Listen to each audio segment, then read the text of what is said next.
Feelings not very well. எல்லாருக்கும் So வணக்கம். sad. ரொம்ப மனசை உறுத்துற ஒரு நியூஸு. அதை அதை கேள்விப்பட்டதுலேருந்து நிம்மதியாக இருக்க முடியலை.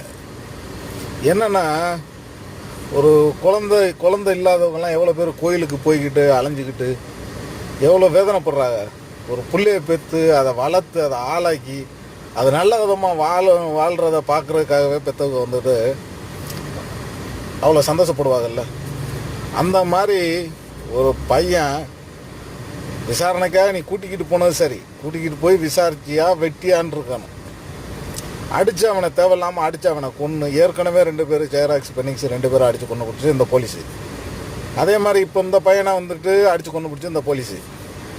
அப்படி என்னதான் அவங்க நீங்கள் சட்டத்தை நல்லா நாட்டுறீங்க? தெரியாமல் தான் கேட்குறேன். அப்படி என்ன சட்டத்தை நல்லா நாட்டுறீங்க? சட்டத்தை நல்லா நாட்டுறதுன்னா போங்கயா, போய் இந்த அமைச்சர்கள் இருக்காங்க, மற்றவெல்லாம் அரசியலில் இருக்கவங்களாம் இருக்காங்க, கொள்ளையடிச்சு கோடி கோடியாக வச்சுருக்கான், 100 தலைமுறைக்கு உள்ள சொத்தை சேர்த்து வச்சுருக்கான்.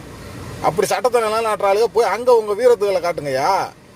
சும்மா இருக்கிற ஆளுகளை வந்துட்டு ஏழைபாலை இல்லாதப்பட்டவனக்கிட்ட உங்கள் தைரியத்தை காட்டுறது, உங்கள் வீரத்தை காட்டுறது. அப்படி என்ன நீங்கள் சட்டம் நல்லா நாட்டுறீங்க? யாராவது ஒருத்தன் அரசியல்வாதி வரான், எவனாவது வர்றான் அப்படின்னாக்க போய் வெயிலில் நிற்கிறியா? ஒரு பொழுதுக்கும் கால் கடுக்க நிற்கிறியா? அவன் மாதிரி ஆளுகளை போய் கேளுங்கய்யா. சட்டம் நல்லா நாட்டுறியா? அடித்து அடுத்தவனை அடித்து கொல்றது தான் உங்கள் சட்டமா? இதெல்லாம் பெரிய பெரிய படிப்பு படிக்கிறிய, பெரிய பெரிய பதவியில் இருக்கிறிய, இருந்து என்னையா பிரயோஜனம்? என்ன பிரயோஜனம்?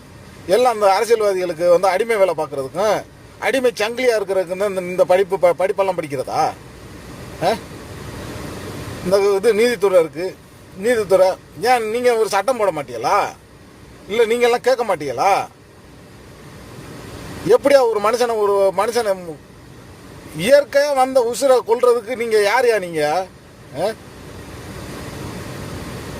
அதை பார்க்க அதை கேட்க அப்படியே மனசு அவ்வளோ நொறுங்கி போகுதியா. ஏன் அப்படி இருக்கிறிய? உங்கள் வீட்டு பிள்ளை குட்டியெல்லாம் வந்துட்டு யாராவது அடிச்சு கொண்டாங்கன்னு நீங்கள் சும்மா இருப்பீங்களாயா?